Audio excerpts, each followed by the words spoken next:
আজকে আমি তোমাদের অষ্টম শ্রেণীর অধ্যায় ৫ এর অঙ্কগুলো সুন্দরভাবে বোঝানোর চেষ্টা করব। ক্লাসটি যদি ভালো লাগে লাইক কমেন্ট শেয়ার করো।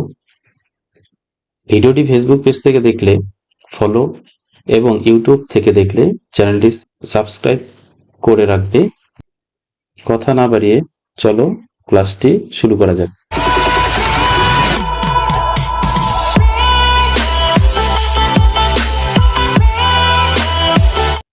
ঘনফল নির্ণয়। ঘনফল নির্ণয় আমরা কিভাবে করব তো সেটা আস্তে আস্তে আমরা শিখি। সবার প্রথমে পূর্ণ ঘন সংখ্যা কাকে বলে? পূর্ণ ঘন সংখ্যা কাকে বলে? তো আমরা বলতে পারি যে সকল সংখ্যার ঘনফল নির্ণয় করা যায় তাদেরকেই আমরা বলবো কি পূর্ণ ঘন সংখ্যা। এখন পূর্ণ ঘন সংখ্যা আমরা কি করে বুঝবো, বা কোনো একটি সংখ্যার আমরা কিভাবে ঘনফল নির্ণয় করব? যেমন একটা সংখ্যা হলো ৮। এই ৮ সংখ্যার যদি আমরা উৎপাদক করি তাহলে আমরা বুঝতে পারবো যে ৮ সংখ্যাটা আসলে পূর্ণ ঘন সংখ্যা নাকি পূর্ণ ঘন সংখ্যা নয়। তাহলে ৮ সংখ্যাটির আমরা উৎপাদক করি, তাহলে ৮ সংখ্যাটি উৎপাদক করলে আমরা ২ দিয়ে করতে পারি, আসে হচ্ছে ৪, আবার ২ দিয়ে যদি আমরা হিসাব করি তাহলে আসে হতো ২। তার মানে এই ৮ সংখ্যাটির উৎপাদক আমরা পেলাম ৩টে ২। তো যেহেতু ৩টে ২ পেলাম, তাহলে এই ৩টে ২ পাওয়ার কারণে আমরা ৮কে ২ এর কিউব লিখতে পারি। তো এই যে ২ এর কিউব লেখা গেল, এটাকেই বলা হয় ঘনফল নির্ণয় করা। তার মানে ৮ সংখ্যাটির যেহেতু ঘনফল নির্ণয় করা গেল, তো এই ৮ সংখ্যাটিকে বলা হবে পূর্ণ ঘন সংখ্যা। আবার যদি ৮ এর জায়গায় আমরা ৬ ধরি, ৮ এর জায়গায় যদি আমরা ৬ ধরি, ৬ কি পূর্ণ ঘন সংখ্যা? ৬ এর যদি আমরা উৎপাদক করি তাহলে আমরা পাবো ২ আর ৩। তাহলে ২ আর ৩, যেহেতু ২ ৩ দুইটি একটি সংখ্যা, তো ওই জন্য ৬ এর ঘনফল নির্ণয় করা সম্ভব নয়। তো ৬কে আমরা ২ গুণ ৩ লিখতে পারি। একটি সংখ্যা পাওয়া যায়, ২ও একটি, ৩ সংখ্যাটাও একটি। এই ৬কে ৬ এর ঘনফল নির্ণয় করা সম্ভব নয়, এই জন্যই ৬কে পূর্ণ ঘন সংখ্যা বলা হবে না। তো এরকম পূর্ণ ঘন সংখ্যা কি কি আছে? আমরা বলতে পারি পূর্ণ ঘন সংখ্যা ১। ১ হচ্ছে পূর্ণ ঘন সংখ্যা, কারণ ১কে আমরা আমাদের খুশি মতো অনেকগুলো ১ আমরা ব্যবহার করতে পারি। কারণ ১-এর যদি আমরা উৎপাদক করি তাহলে ১ দিয়ে ১, আবার যদি আমরা ১ দিয়ে করি তাহলে ১। তাহলে ১কে কিন্তু উৎপাদক করলে ৩টে ১ পাওয়া যায়, মানে ১কে আমরা ১-এর কিউব লিখতে পারি। তো ওই জন্য ১ সংখ্যাটিকে বলা হবে পূর্ণ ঘন সংখ্যা। ৮কে পূর্ণ ঘন সংখ্যা বলা হয়, আবার ২৭কে পূর্ণ ঘন সংখ্যা বলা হয়। কারণ ২৭কে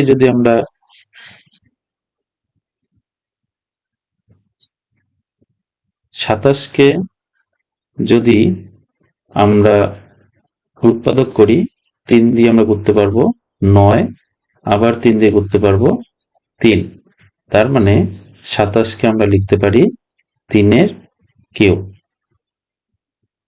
তো যেহেতু ২৭কে ৩-এর কিউব লেখা যায়, ওই কারণেই ২৭কে বলা হবে পূর্ণ ঘন সংখ্যা। এখন ২৭-এর পরে আমরা ৬৪কে নিতে পারি। ৬৪ একটা পূর্ণ ঘন সংখ্যা। কেন? কারণ ৬৪কে যদি আমরা উৎপাদক করি, আমরা ছোট করে উৎপাদক করার চেষ্টা করি, ২ দিয়ে করি, তাহলে আসে ৩২। আবার যদি ২ দিয়ে করি আসে ১৬, আবার যদি দিয়ে করি তাহলে আসে হলো ৮, আবার ২ দিয়ে করলে আসে ৪, আবার ২ দিয়ে করলে আসে ২। তার মানে আমরা এখানে ৬৪ উৎপাদক পেলাম ১টা ২টা ৩টা ৪টি ৫টা ৬টা। তার মানে আমরা ৬৪কে উৎপাদক করে আমরা ৬টা ২ পেলাম। 3 4 5 6। তাহলে এটাকে আমরা 2 এর মাথায় 6 লিখে দিতে পারি, কিন্তু আমরা যেহেতু এখানে পূর্ণ ঘন বের করব, তো এই কারণে আমরা 3 ব্যবহার করব। এখানে যদি আমরা 2টা 2 গুণ করি, 2 দুগুণে 4, আবার এখানে যদি 2টা 2 গুণ করি, 2 দুগুণে 4, আবার এই জায়গায় যদি 2টা 2 গুণ করি তাহলে 4। তার মানে আমরা একবারে কি করতে পারি, 4 এর কিউব লিখতে পারি। তাহলে 64 সংখ্যাটিকে আমরা 4 এর কিউব লিখতে পারি। তো এই কারণেই 64 সংখ্যাটি হলো আমাদের পূর্ণ ঘন সংখ্যা। আশা করি সবাইকে বুঝাইতে পারলাম পূর্ণ ঘন সংখ্যা কি। এবার এখানে বলা আছে 12 পূর্ণ ঘন সংখ্যা নয়। 12কে কেন পূর্ণ ঘন সংখ্যা বলা হবে না? কারণ 12কে যদি আমরা উৎপাদক করি, আমরা 2 দিয়ে করতে পারি, আসে 6, আবার 2 দিয়ে করতে পারি, আসে 3। তাহলে 12কে আমরা উৎপাদক করলে 2 2 3 পাই। তার মানে এই 2কে তো আমরা 2 এর স্কয়ার লিখতে পারি, 3কে 3 লিখতে পারি, কিন্তু এখানে কোনো সংখ্যার কিন্তু আমরা কিউব লিখতে পারি না। তো ওই জন্য 12 সংখ্যাটিকে পূর্ণ ঘন সংখ্যা বলা হবে না। যে নিচে করি 5.1 প্রশ্ন আছে এখানে। 1 নম্বর দিয়ে নিচের সংখ্যাগুলির মধ্যে কোন কোন সংখ্যা পূর্ণ ঘন সংখ্যা সেটা খুঁজি। তাহলে পূর্ণ ঘন সংখ্যা কোনগুলোকে বলা হয় আমরা একটু আগেই জানতে পারলাম বা শিখলাম। তো এখান থেকে আমাদের খুঁজে বার করতে হবে যে কোন কোন সংখ্যা পূর্ণ ঘন সংখ্যা হয়। তাহলে পূর্ণ ঘন সংখ্যা বের করতে হলে আমাদের কি করতে হবে, এখানকার সংখ্যাগুলোকে উৎপাদক বের করতে হবে। যেমন প্রথম সংখ্যা আছে 125, তাহলে 125 এর উৎপাদক বের করার চেষ্টা করি। এটাকে আমরা কত দিয়ে করতে পারি, 5 দিয়ে। তাহলে 5 দিয়ে যদি উৎপাদক করি, প্রথমে 2, 5 দুগুণে 10, 5 5 25। আবার আমরা 5 দিয়ে করতে পারি, 5 5 25। তার মানে এখানে আমরা 3 বার 5 পেলাম। তার মানে 125কে আমরা 5 এর কিউব লিখতে পারি। তো যেহেতু 125কে 5 এর কিউব লিখতে পারলাম, তো এই কারণে 125 হচ্ছে আমাদের পূর্ণ ঘন সংখ্যা। 125 পূর্ণ ঘন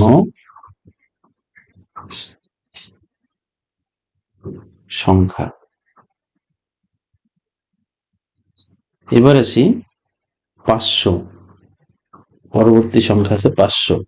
তাহলে 500 সংখ্যাটিকে যদি আমরা উৎপাদক করি, 500 সংখ্যাটিকে যদি উৎপাদক করি, আমরা 5 দিয়ে করতে পারি 100, আবার 5 দিয়ে করতে পারি 20, আবার 5 দিয়ে 4, এবার 2 দিয়ে করতে পারি 2 দুগুণে। তাহলে 500কে আমরা প্রথমে তো 3টা 5 পেলাম, তার মানে আমরা 500কে 5 এর কিউব তো লিখতে পারি, কিন্তু 2 এর কিউব হয় না, 2 এর স্কয়ার হয়। তাহলে এখানে 2 এর যেহেতু কিউব লেখা গেল না, তো এই কারণে 500 সংখ্যাটি পূর্ণ ঘন সংখ্যা নয়। তাহলে আমরা বলবো 500 পূর্ণ ঘন সংখ্যা নয়।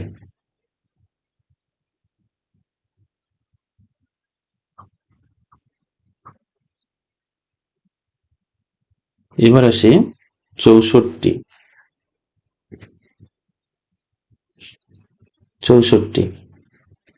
2 দিয়ে 32, আবার 2 দিয়ে 16, আবার 2 দিয়ে 8, 2 দিয়ে 4, 2 দিয়ে 2। তাহলে এখানে আমরা 2 পেলাম 1টা 2টা 3টা 4টে 5টা 6টা। তাহলে যেহেতু 6টা 2 পেলাম, তাহলে আমরা কি করব, প্রথম 2টা 2কে নেব, 2 দুগুণে হয়ে যাবে 4, এখানে 2টা 2 নেব, হয়ে যাবে 4, এখানে 2টা 2 নেব, তাহলে হয়ে যাবে 4। তার মানে আমরা পেয়ে গেলাম 4 3টা। তাহলে 64কে আমরা বলতে পারি 4 এর পাওয়ার 3, মানে 4 এর কিউব। তার মানে 64 যে সংখ্যাটি আসলো সেটা হচ্ছে পূর্ণ ঘন সংখ্যা।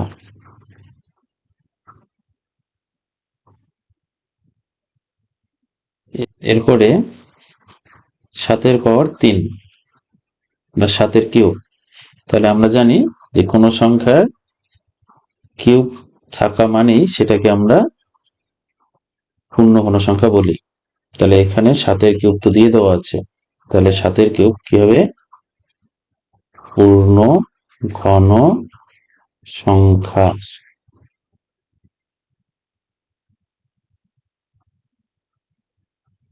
এরপরে আছে 729।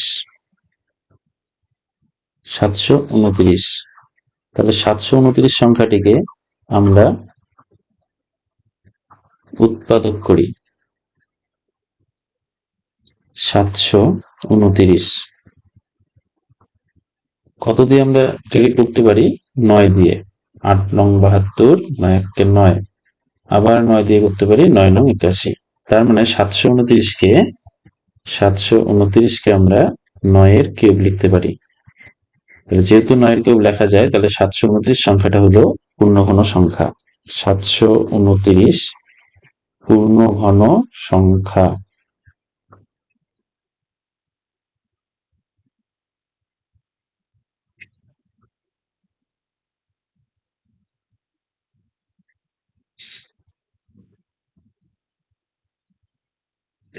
পরে আছে 968।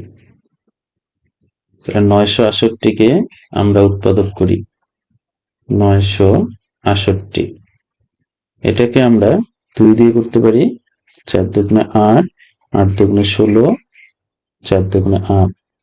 আবার 2 দিয়ে করতে পারি। 2 দুগুণে 4, 4 দুগুণে 8, 2 দুগুণে 4। আবার 2 দিয়ে করতে পারি। 2 একে 2, 2 দুগুণে 4, 2 একে 2। এবার আর 2 দিয়ে করা যাবে না, 11 দিয়ে করতে হবে। তাহলে 11 দিয়ে করলে আরো একটা 11 পাওয়া যাবে।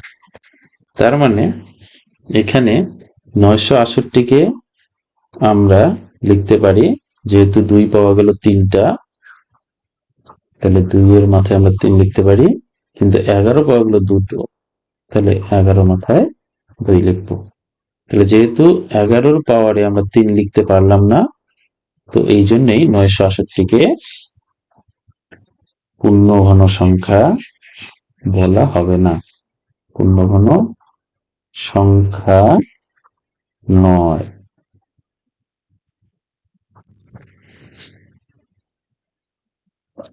1729 এই সংখ্যাটিকে হার্ডি-রামানুজন সংখ্যা বলা হয়। কেন বলা হয়?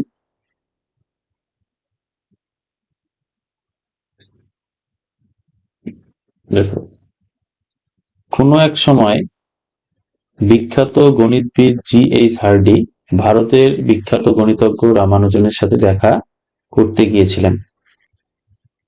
তিনি যে ট্যাক্সি চেপে গিয়েছিলেন তার নম্বর ছিল 1729। গণিতজ্ঞ হার্ডির কাছে 1729 একটি সাধারণ সংখ্যাই ছিল, কিন্তু রামানুজন শুনেই তৎক্ষণাৎ বলেছিলেন যে 1729 একটা বিশেষ সংখ্যা, কারণ এটি সবচেয়ে ছোট সংখ্যা যেটি 2 রকম করে 2টি ঘনকের সমষ্টির আকারে প্রকাশ করা যাবে। এখানে করে দেওয়া আছে যে 1729 যে সংখ্যাটি, এই সংখ্যাটিকে এভাবে ভাঙানো যায়, 12-র কিউব প্লাস 1-এর কিউব। আবার আরেকভাবে এটাকে ভাঙানো যায় যে 1729 সমান সমান 10-এর কিউব প্লাস 9-এর কিউব। তাহলে এই 2 রকম ভাবে ভাঙানো যায়, তাছাড়া কিন্তু আর কোনোভাবে এটাকে ঘনের সমষ্টি আকারে প্রকাশ করা যায় না। তারপরে বলছে যে পরে অনেক সংখ্যা আছে যাদের 2 রকম ভাবে 2টি ঘনের সমষ্টি আকারে প্রকাশ করা যায়, কিন্তু 1729 ছিল সবচেয়ে ছোট সংখ্যা যা 2 রকম ভাবে 2টি ধনাত্মক পূর্ণ সংখ্যার ঘনের সমষ্টি হিসেবে প্রকাশ করা যায়। তো এই জন্যই কিন্তু এই 1729 সংখ্যাটিকে হার্ডি-রামানুজন সংখ্যা বলা হয়।